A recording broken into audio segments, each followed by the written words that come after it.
Hey everyone, I just finished meeting with one of my students for MCAT studying, and he brought up a really good point that I thought I should just make a video about, and that is MCAT timing. What I mean by that is how you should manage your time on each of the four sections of the MCAT exam, because that is something that a lot of my students have struggled with, and I wanted to make a video addressing it and clearing it up. So I'm going to break down timing in the MCAT in two different sections. I'm going to break it up according to the sciences, and I'm going to break it up according to CARS. Because the timing for the three sciences, Chem Phys, Biochem, and Psych Soc, is going to be the same, whereas CARS is going to follow something a bit different. First off, I want to address CARS because the time to manage on CARS is a bit easier than the science sections. For CARS, what you need to do is you need to take 10 minutes to do each passage. The timing is very straightforward, especially since in the exam, you get 90 minutes to do 9 passages.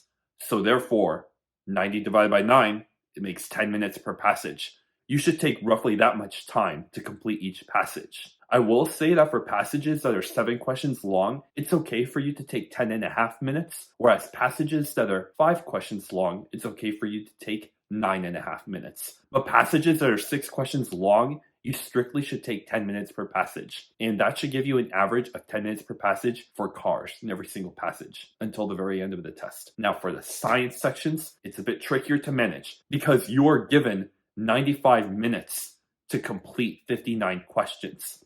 So if you're to do the math, hopefully I have a calculator animation right here. If you're to do the math, 95 divided by 59 means that you have 1.6 minutes per question. And it's very hard to time 10 passages in 4 different sets of discretes according to that time. And I would rather not have you look at the clock and do the math to figure out if you're on pace or not. So instead, what I like to do and what I advocate to my students instead is to break the science section up into 3 different parts.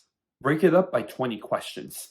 So when you start off the clock on each science section, you start off with 1 hour and 35 minutes at question 0. When you get to question 20, you should be at 1 hour and 3 minutes. When you get to question 40, you should be at around 31 minutes. And when you get to question 59, time will run out just as according to plan.